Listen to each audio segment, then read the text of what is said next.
अभी क्लियर दिख रहा है बहुत। गुड इवनिंग वो बीच बीच में होगा। गुड इवनिंग सभी को। तो हम क्या बोल रहे थे भाई, केमिकल बॉन्ड के बारे में। तो कोई भी एलिमेंट बॉन्ड क्यों बनाते हैं भाई?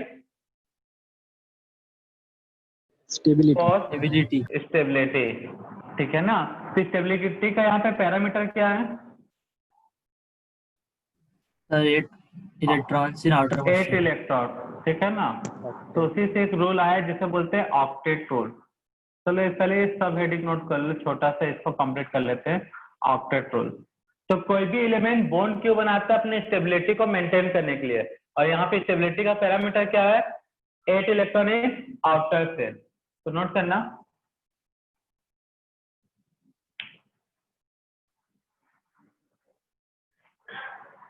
The tendency of an element to contain, to carry कर लो। The tendency of an element to carry 8 electron,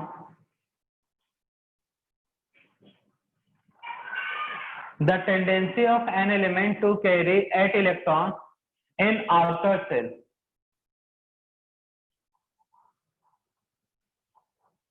in outer cell,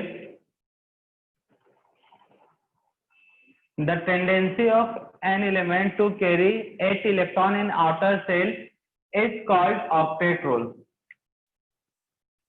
Is called octet rule. The tendency of an element to carry 8 electron in outer cell is called octet rule. तो 8 electron carry करने का जो tendency element को, इसी का name क्या दिया गया है? Octet rule.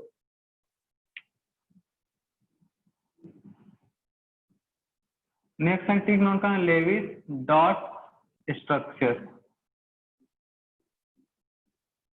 उसका कोवेलेंट बॉन्ड अच्छे से और क्लियर हो जाएगा, जिसको कल समझ में नहीं आया था। लेविस डॉट स्ट्रक्चर तो समझ में आ रहा है। लेविस या लुइस भी बोल देता है। अगर हिंदी में देखोगे टेक्स्ट बुक एनसीईआरटी का तो वहां लुइस बोलेगा। Lewis dot structure.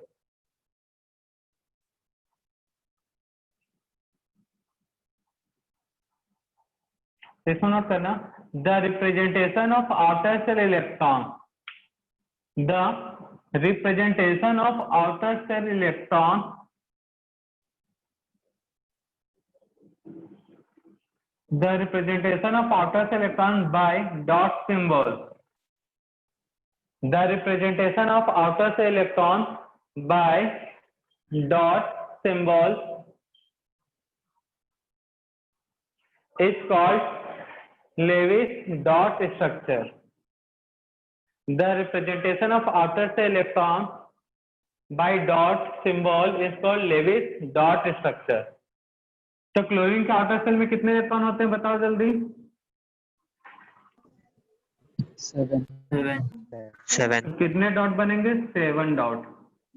अब कल मैंने सर ऐसा क्यों बना रहे हैं? आप ऐसा भी लिख सकते हो 1 2 3 4 5 6 7 ऐसा करके, लेकिन ये थोड़ा अच्छा दिखता है। ऑक्सीजन के आउटर सेल में 6। हाइड्रोजन के आउटर सेल में 1। नाइट्रोजन के आउटर सेल में 5 नोट कर लो, एग्जाम्पल नोट कर लो।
उसके बाद केमिकल बॉन्ड तो केमिकल बॉन्ड क्या होता है? अट्रैक्शन फोर्स होता है बिटवीन टू और more than two element, it's called chemical bond. कितने टाइप के होते थे? 4 टाइप बताया था कल मैंने क्लास में, covalent, coordinate, ionic and metallic. हम लोग सबसे पहले डिस्कस करेंगे कोवेलेंट बॉन्ड। तो कल किसी को याद होगा, किसी को अच्छे से क्लियर होगा लेक्चर, तो कैसे बनता था भैया कोवेलेंट बॉन्ड? बताया था हमने, by sharing of Sharing of mutual sharing, ठीक है ना। एग्जाम्पल के लिए कौन कौन सा एग्जाम्पल लिया था बताओ? पहला कोई एक, जैसे H2, chlorine, तो H2 में एक हाइड्रोजन एटम का होगा, अगेन दूसरा हाइड्रोजन भी किसका होगा? एटम का। दोनों के पास एक एक इलेक्ट्रॉन है। हाइड्रोजन छोटा एलिमेंट है तो इसको स्टेबल होने के लिए कितना इलेक्ट्रॉन चाहिए? 2। तो ये दोनों क्या करेंगे? अपने दो दो एक एक इलेक्ट्रॉन का शेयरिंग कर लेंगे, अब बन जाएगा H2। क्लोरीन, क्लोरीन के आउटर शेल में कितने इलेक्ट्रॉन होते हैं भाई? 7 7।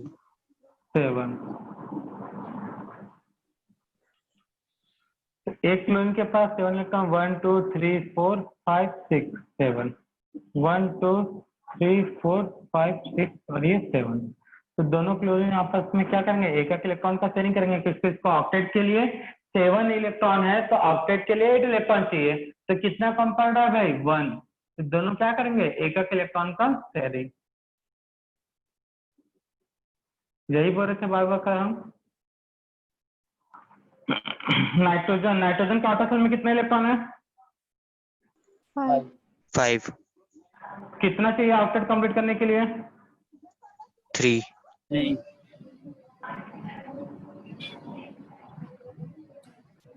कितना चाहिए? 3 इलेक्ट्रॉन। तो कितने इलेक्ट्रॉन का शेयरिंग करेगा? 3,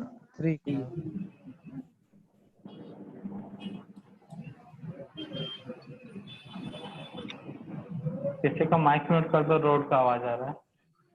तो कितने इलेक्ट्रॉन का शेयरिंग करेगा? 3। तो समझ में आया? तो कोवेलेंट बॉन्ड कैसे बनता है? By mutual sharing of an electron. वो इलेक्ट्रॉन कहाँ के होंगे? Outer shell. तो नोट करना। सर बेटा बोलो। सर शायद कोई इन करने को बोल रहा। कोई नहीं, बहुत लोग होंगे, 5 लोग हैं, कर लेते हैं।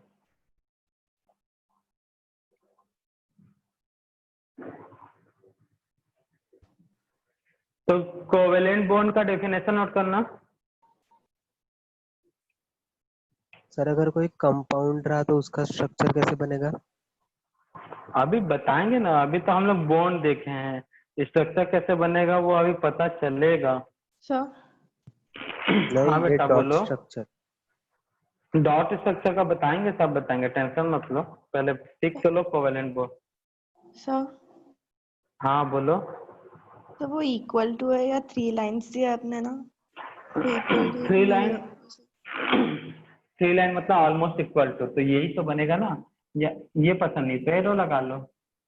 नहीं मतलब किसी किसी का वो होता है ना डिनोट करने का, इसलिए मैंने पूछा उसका है क्या। केमिस्ट्री में जनरली जब भी इक्वल के जगह पे देखोगे ना तो 3 पैरेलल लाइन होता है केमिस्ट्री में, देखना। ठीक है, तो दोनों का प्रोडक्ट क्या होगा? हाँ बोलो, क्या बोल रहे थे? 3 लाइन क्यों रहते हैं ऐसे मतलब? क्योंकि केमिस्ट्री वाले एक एडवांस होते हैं, एक लाइन एक्स्ट्रा लेके चलते हैं। देखो मैथमेटिकल डाटा जो होता है वो एकदम एक्यूरेट होता है, और केमिस्ट्री में मान के चलते हैं, तो मानने वाले के लिए क्या रहते हैं? ऑलमोस्ट के लिए इक्वल रहता है उस टाइप का, ठीक है ना, सिमिलर बोला जाता है, एग्जैक्ट वैल्यू नहीं रहता, इसलिए। और कोई लॉजिक नहीं उसके पीछे का। चलो डेफिनेशन नोट करो। The covalent bond is formed by the mutual sharing of an electron. The covalent bond is formed. The covalent bond is formed.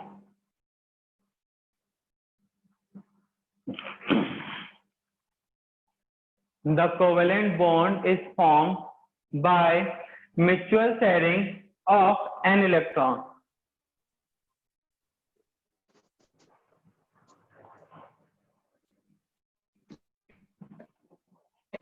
The covalent bond is formed by mutual sharing of an electron of outer shell. An electron of outer shell. An electron of outer shell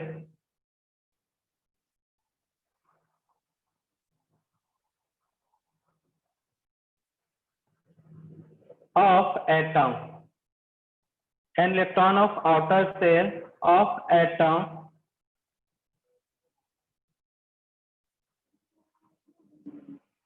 to complete their octet. To complete their octet. To complete their octet. Repeat कर रहे हैं. The covalent bond is formed by mutual sharing of an electron of outer shell of atom to complete their octet. तो octet को complete करने के लिए होता है भैया. अच्छा एग्जांपल भी नोट कर लो. एग्जांपल तो नोट करना ही है ना. एग्जांपल भी नोट कर लो. H2Cl2N2.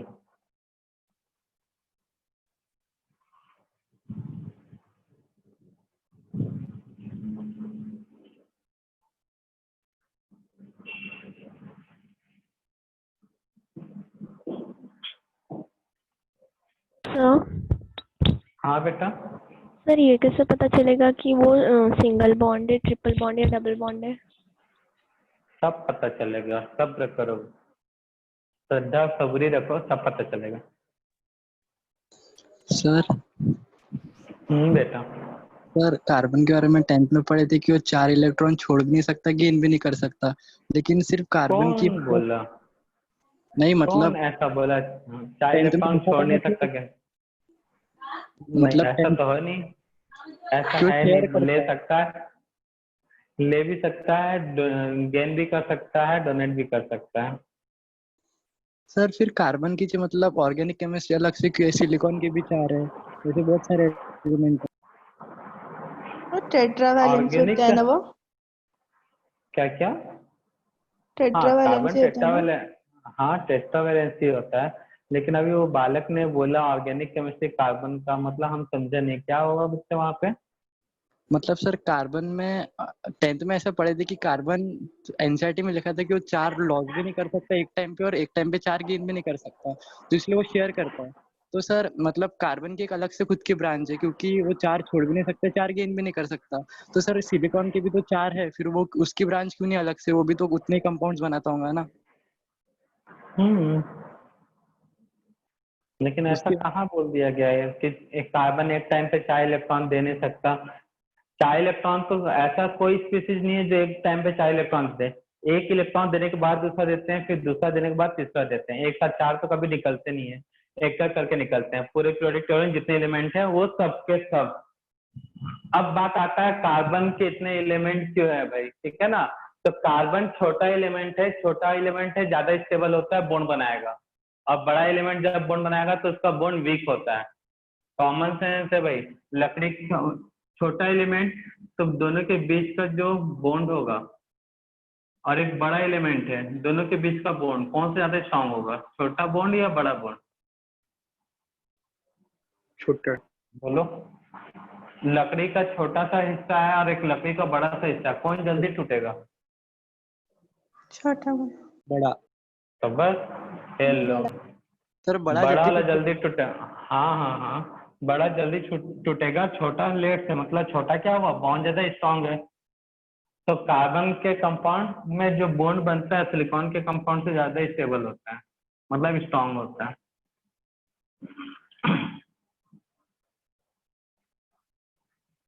क्लियर है इतना? तो हो गया कोवलेंट. और ऑर्गेनिक केमिस्ट्री में सिर्फ कार्बन से रिलेटेड क्यों पढ़ते हैं भाई? ऑर्गेनिक केमिस्ट्री इसका ये नहीं कि कार्बन ही है, कार्बन के ही कंपाउंड पढ़ना है, लेकिन इसका रीजन क्या है? हाँ, जितने भी लिविंग ऑर्गेनिज्म है, ठीक है ना, लिविंग ऑर्गेनिज्म जितने भी हैं उनमें मैक्सिमम पार्ट कहीं ना कहीं कार्बन ही है भाई. आप एक छोटा सा सेल ले लिया जाए वो भी कार्बन है, प्लांट ले लिया जाए, वुड ले लिया जाए, वो भी कार्बन से बना हुआ है। मतलब आसपास जितने भी चीजें हैं लिविंग या नॉन लिविंग वाले में, जितने भी ऑर्गेनिज्म है वो सबके पास क्या है, मैक्सिमम अमाउंट में कार्बन। तो कार्बन के इतने सारे कंपाउंड ये करके उसका एक अलग ब्रांच दे दिया केमिस्ट्री का, ऑर्गेनिक केमिस्ट्री करके। तो ऑर्गेनिज्म में जो एलिमेंट ज्यादा मिलता है, जिसके कंपाउंड ज्यादा मिलते हैं, वो क्या है, कार्बन। इसलिए ऑर्गेनिक केमिस्ट्री में कार्बन के कंपाउंड ज्यादा पड़ते हैं। सर जो मेटोलाइट्स होते हैं वो आयनिक कोवेलेंट दोनों बॉन्ड करते हैं क्या? हाँ बनाते हैं। चलो ये नोट कर लिए covalent bond. Next point note करना, important point for covalent bond.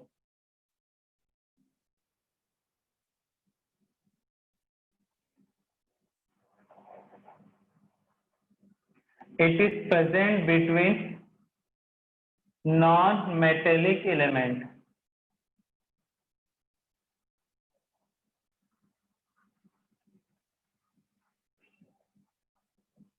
It is present between non-metallic element.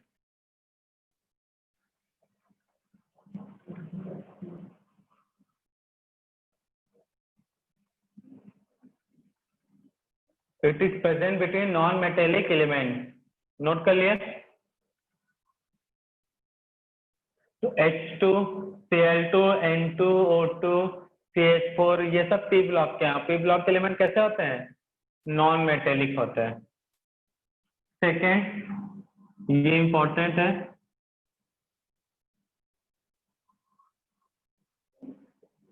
It shows directional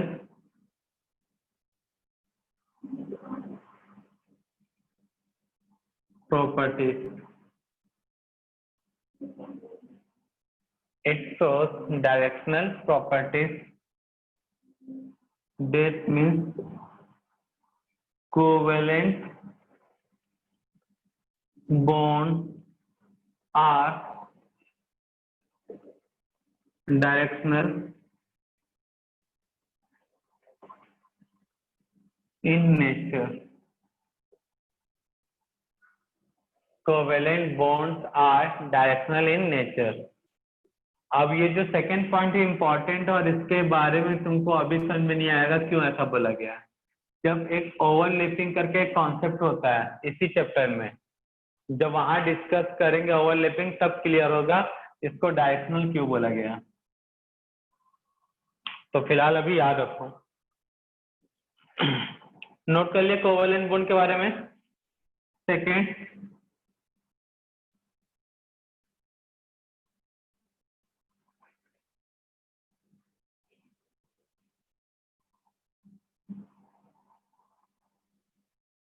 second है आयोनिक बॉन्ड।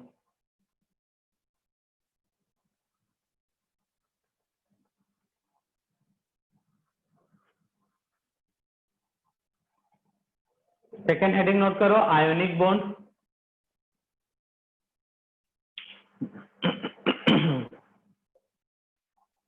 नाम से कुछ पता चल रहा है, बॉन्ड होगा किसके बीच, आयन आयंस के बीच।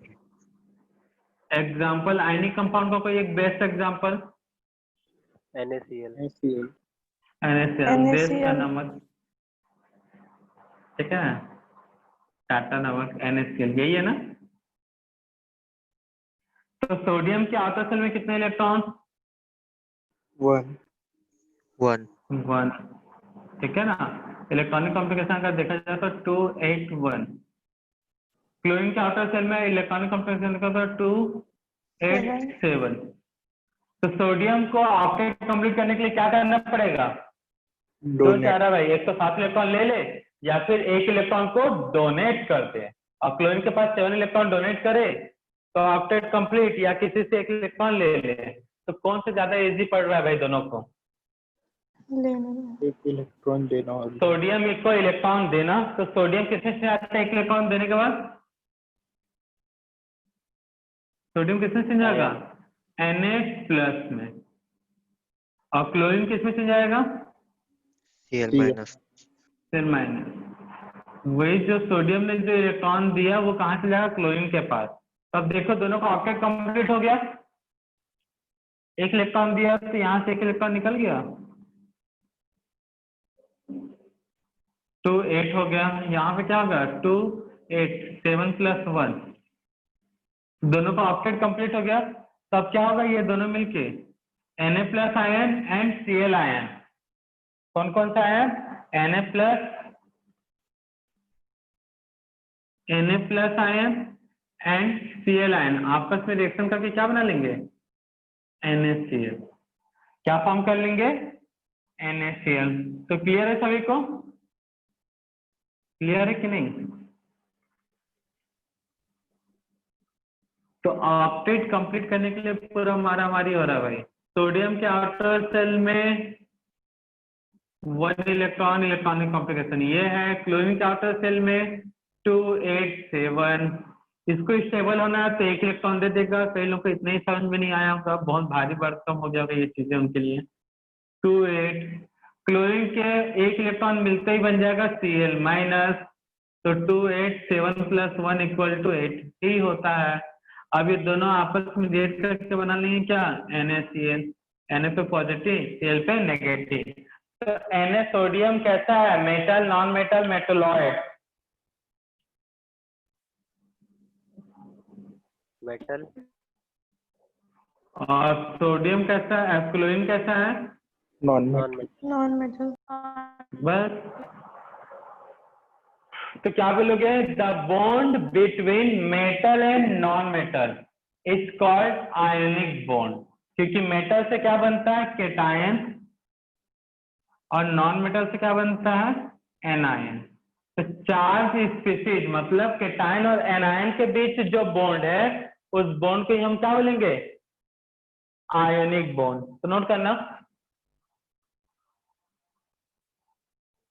आयोनिक बॉन्ड क्या रहे हैं, 2 बातें नोट करो।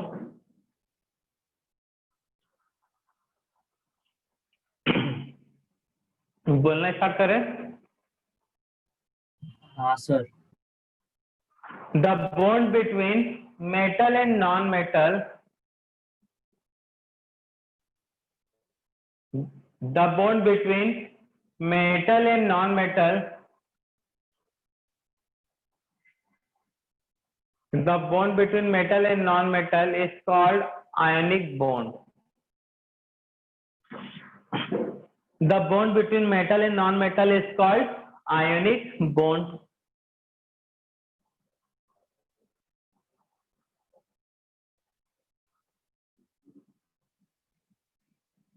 The bond between metal and non-metal is called ionic bond. Example note कर लो, NaCl.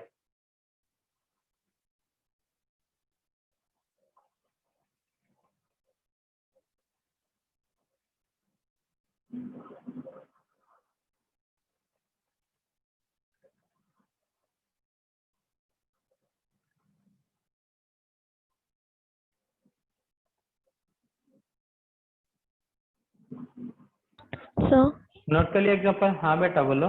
सर ऐसा कंपलसरी है क्या कि कोवैलेंट बॉन्ड सिर्फ एक एलिमेंट के बीच में ही बने? नहीं तो CH4 है वो भी कोवेलेंट बॉन्ड है, कोवेलेंट कंपाउंड है। जहां पे भी शेयरिंग हो, चाहे एक एलिमेंट टाइप का हो या फिर अलग टाइप का हो, वहां पे आपको हमेशा कोवेलेंट बॉन्ड ही मिलेगा।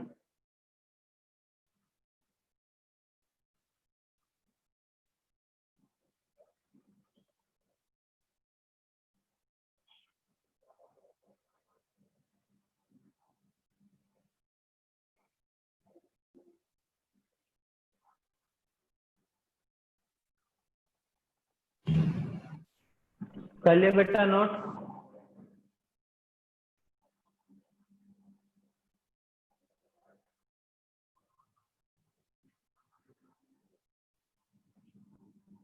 तो इम्पोर्टेंट पॉइंट इसके बारे में नोट करना। तो पहला पॉइंट, बॉन्ड किसके बीच बनता है, मेटल और नॉन मेटल। मेटल और नॉन मेटल। तो फर्स्ट पॉइंट नोट कर लो,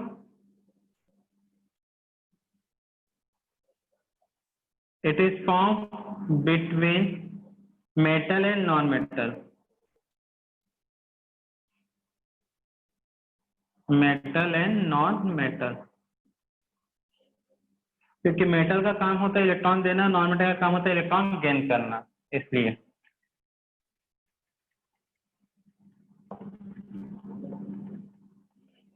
it is non directional in nature. It is non-directional in nature. Directional क्यों बोला जा रहा है, नॉन डायरेक्शनल क्यों बोला जा रहा है, ये सब अभी नहीं पता चलेगा। जब ओवरलैपिंग करके एक टॉपिक है, अच्छा है, इम्पोर्टेंट है, बोर्ड के लिए भी, आपके एग्जाम के लिए, नीट और जेडब्ल्यू के लिए भी, वहां पता चलेगा।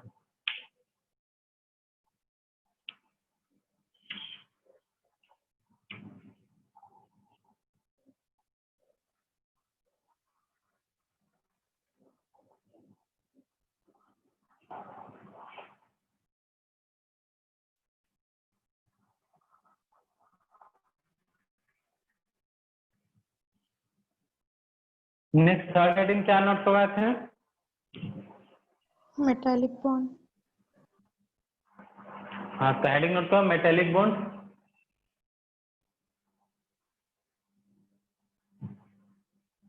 तो the bond between metal is called metallic bond. छोटा सा डेफिनेशन है, the bond between metal is called metallic bond.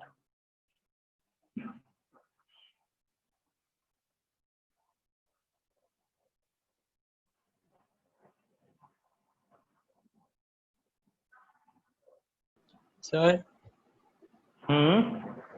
एक एंड पे मेटल है और दूसरे एंड पे क्या है, वो भी मेटल ही है? जी बेटा, दोनों मेटल है, इसलिए मेटेलिक में हम पढ़े इस टॉपिक का। The bond between metal and metal, या फिर the bond between metals is called metallic bond.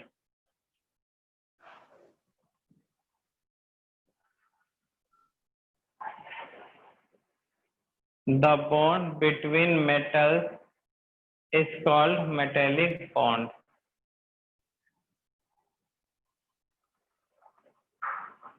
Example बताओ। Na2। नहीं, Na2 नहीं बोल सकते, मेटल थोड़ी नाइट्रोजन। नहीं, Na2 नहीं, Na2 aluminium, sodium. Iron, sodium.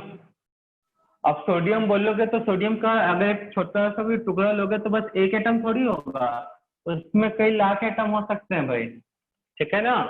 तो आयरन का जो रॉड है वो भी मेटेलिक बॉन्ड से, एल्यूमिनियम का जो रॉड है वो भी किससे बना हुआ है, मेटेलिक बॉन्ड से बना हुआ है।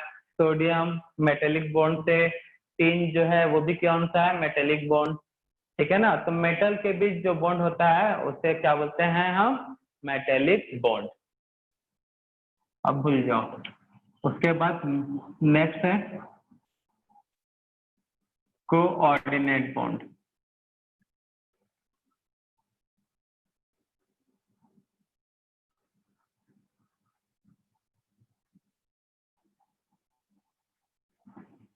तो ये कर्जे वाला बॉन्ड होता है, जैसे लोन होता है ना, वैसे ही लोन में क्या होता है भाई, जैसे तुमने किसी से पैसा मांगे, मान लो 2000, तो वो 2000 क्या होगा, वो तुम्हारे अकाउंट में भी काउंट होगा और जिसने दिया उसका भी काउंट होगा, ठीक है ना। जैसे मैंने तुमको 2000 दिया, ठीक है, मान लो 2000 दिया, तो 2000 तुम अपने लिए भी काउंट कर सकते हो, मैं भी काउंट कर सकता हूँ, हाँ मुझे ये 2000 कभी ना कभी मिलेगा, मेरा ही पैसा है। तो दोनों के लिए काउंट हो रहा है कि नहीं हो रहा है, बोलो। हाँ सर। हाँ सर। तो वैसे ही जैसे कर्जा है वैसे ही कर्जे वाला बॉन्ड होता है ये भी, कोऑर्डिनेट। तो वापस लो, मेरा 2000 तब देंगे, बताएंगे कोऑर्डिनेट बॉन्ड। तुम लोग अभी मान लिया भाई 2000 है तुम लोग के पास, हमारा वापस करो। और इसमें इंटरेस्ट कुछ रहता क्या? नहीं, कुछ नहीं। इंटरेस्ट में यहाँ पे बस ये कि स्टेबल होने के लिए, क्या होने के लिए, स्टेबल होने के लिए या किसी को स्टेबल करने के लिए। एलिमेंट अच्छे होते हैं, इन लोग ज्यादा है, जैसे हम लोग सोचते हैं ना कि कुछ फायदा हो जाए, तो इतने इन लोग नहीं सोचते हैं, बस अपने आप को स्टेबल करना चाहते हैं और कुछ नहीं। तो इसका डेफिनेशन बताने से पहले पहले इसका एक एग्जांपल डिस्कस करते हैं। कहीं बोलते सर फिर O3 कैसे बनता होगा, स्टार्टिंग में कोई पूछा था हमसे।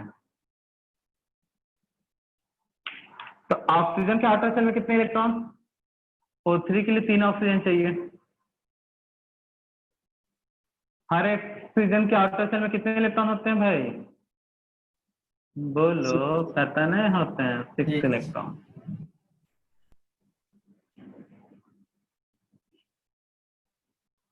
तो ये तीनों मिलके O3 बना लेंगे, फर्स्ट ऑक्सीजन, सेकेंड और थर्ड। तो मुझे ये बताओ, ये एक को भूल जाओ, ये दोनों ऑक्सीजन का या किसी तीनों में से कोई भी 2 ऑक्सीजन या 1 ऑक्सीजन को बताओ, ऑक्टेट कंप्लीट करने के लिए कितना इलेक्ट्रॉन चाहिए। 2 तीन में से तीनों में से कोई 2 पहले एक मॉलिक्यूल बना लेंगे O2, पहला ऑक्सीजन दूसरा ऑक्सीजन।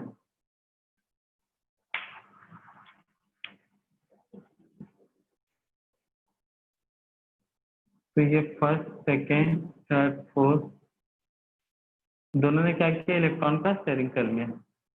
ऑक्सीजन, ये ऑक्सीजन, अब ये 2 ऑक्सीजन का O2 बन गया, ये इसका ऑक्टेट कंप्लीट हो गया, लेकिन एक ऑक्सीजन अभी भी बचा है ना, एक ऑक्सीजन अभी और बचा है, इसका ऑक्टेट कंप्लीट हुआ है क्या,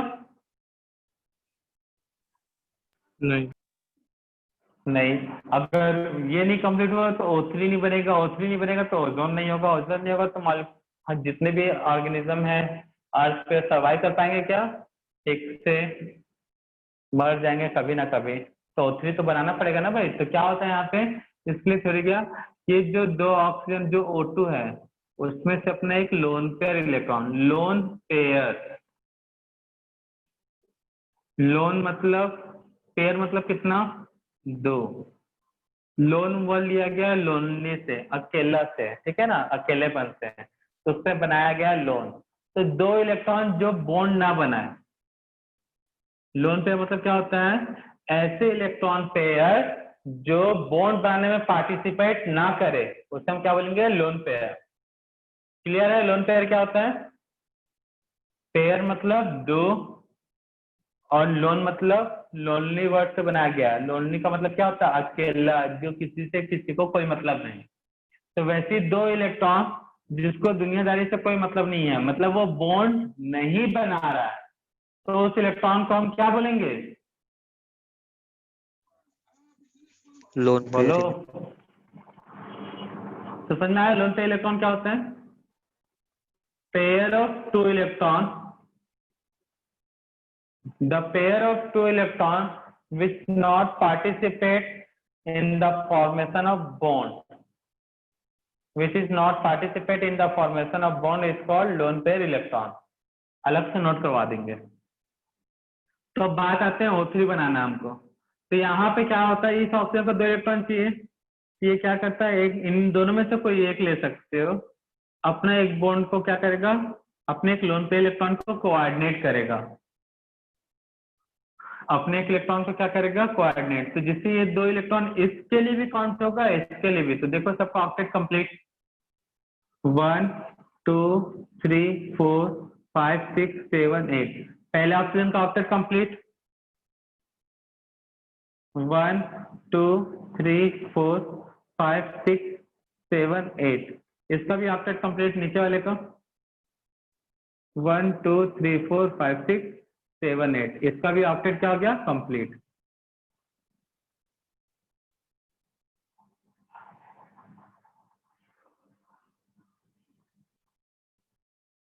तो पहले ऑक्सीजन ने क्या किया भाई, एक इलेक्ट्रॉन का शेयरिंग किया, ठीक है। फिर दूसरे ऑक्सीजन के साथ क्या किया उसने, एक इलेक्ट्रॉन को कोऑर्डिनेट दिया, मतलब डोनेट किया। तो क्या हुआ, ऑक्सीजन के पास पहले से खुद का 6 इलेक्ट्रॉन था, इसको ऐसे भी बना सकते हो। तो इस ऑक्सीजन ने पहले क्या किया, इन लोग सिंपल शेयरिंग करके ऑक्टेट कंप्लीट कर लिया। 1 2 3 4 5 6 7 8 ये दिख रहा है ना, तो ये बॉन्ड है। 1 2 3 4 5 6 7 8। अब एक बॉन्ड को, एक इलेक्ट्रॉन को कोऑर्डिनेट करने के लिए दे देता है, डोनेट करने के लिए, तो जिससे इसके लिए भी काउंट होगा। इससे मतलब इस ऑक्सीजन ने कर्जा दिया, इस ऑक्सीजन ने कर्जा दिया इस ऑक्सीजन को, जिससे इसका भी ऑक्टेट कंप्लीट हो गया, इससे भी, और हमारे पास क्या बन गया, O3। तो कर्जा कौन दे रहा है? अगर मैं बोलूं A B C, कौन सा ऑक्सीजन कर्जा दे रहा है? बी बी तो B, तो इसके ऊपर लगेगा पॉजिटिव चार्ज। ले कौन रहा है? सी सी तो इसके ऊपर लगेगा नेगेटिव चार्ज। तो जो लोन पे इलेक्ट्रॉन डोनेट करता है उसके ऊपर पॉजिटिव, और जो लेगा उसके ऊपर कौन सा चार्ज होता है, नेगेटिव। तो इस तरह से बनता है O3। क्लियर है? और सर ए पे कौन सा चार्ज रहेगा? नहीं, इसने तो कुछ किया ही नहीं ना, ये तो बस वैसे ही है, शेयरिंग से थोड़ी आता है चार्ज। कोई जब किसी को चीज देगा तब ना प्लस माइनस होगा, तुम किसी को दे ही नहीं रही हो, मतलब किसी को इलेक्ट्रॉन, तुम्हारे पास पैसा, तुम किसी को डोनेट नहीं कर रहे हो, तो ना तुम्हारे पास पैसा कम होगा ना किसी के पास पैसा ज्यादा होगा। क्लियर है? तो इस ऑक्सीजन ने ना डोनेट किया इलेक्ट्रॉन, ना किसी से लिया, मतलब क्या होगा, इस पर कोई चार्ज नहीं। इसने डोनेट किया इसलिए पॉजिटिव चार्ज, लिया इसने इसलिए नेगेटिव चार्ज। क्लियर है सभी को? तो कोऑर्डिनेट बॉन्ड हाँ बेटा, क्या हुआ, बोलो। सर आवाज कम आ रही है। बेटा आवाज ठीक आ रही है, तुम्हारे पास इश्यू होगा कुछ। तो क्लियर है सभी को? तो सिंपल सा चीज है, कोऑर्डिनेट बॉन्ड मतलब क्या हुआ भाई, कर्जे वाला बॉन्ड। बता दिया था पहले ही। कर्जे वाला बॉन्ड कैसे क्यों बोलते हैं भाई, एक तरह से समझने के लिए, क्योंकि ये दो इलेक्ट्रॉन जिसने दिया है उस एलिमेंट के लिए भी काउंट होगा, और जिसने लिया है उसके लिए भी। तो समझ में आया फिर? और ये कर्जा कौन सा होता है, यहाँ पे कर्जा वाला चीज क्या है, lone pair electron.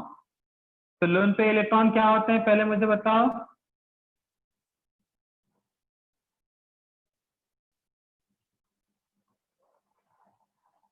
Lone pair electron क्या होते हैं, जल्दी बोलो।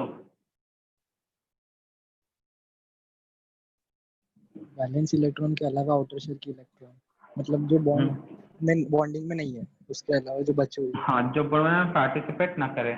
The pair of electron, the pair of an electron क्या करते हैं भाई, ये the pair of an electron which is not participating in bond. which is not participate, किसमें पार्टिसिपेट नहीं कर रहे हैं, in the formation of bond,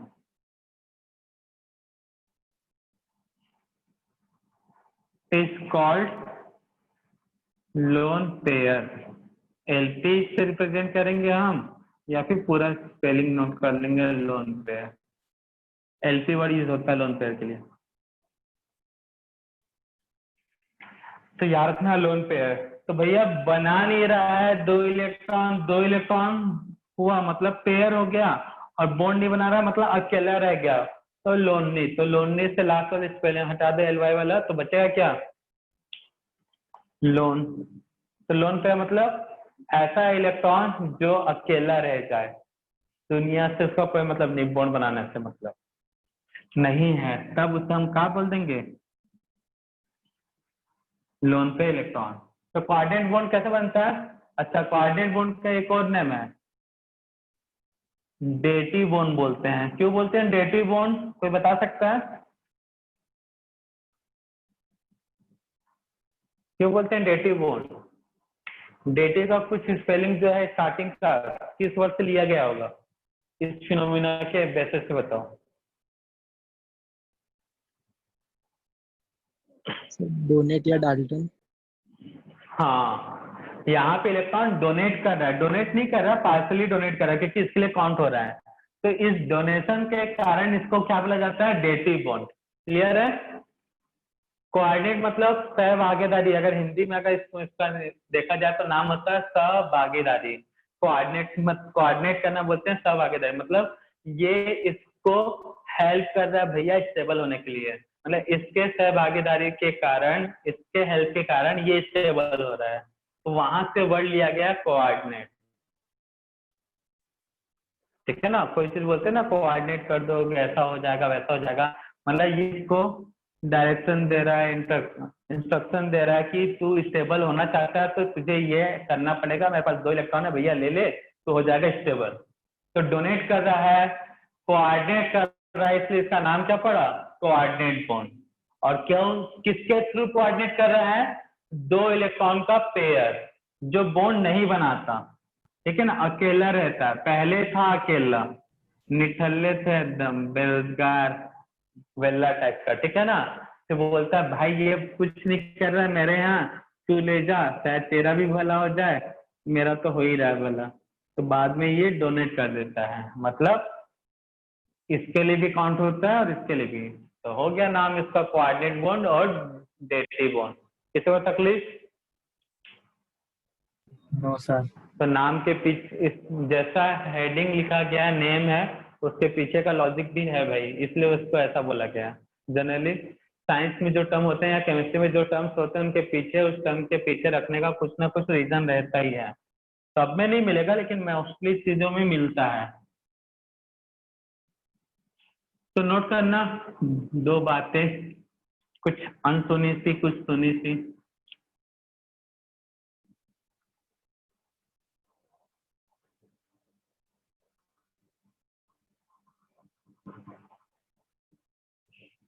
heading note कर लिया, डेटिव बॉन्ड भी साइड में कर लेना, फिर आगे कंटिन्यू करना।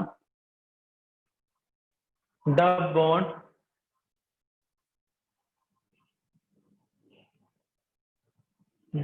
से मत, हाँ ठीक है। The bond which form by the donation of lone pair electron, the bond which is form by the donation of lone pair electron is called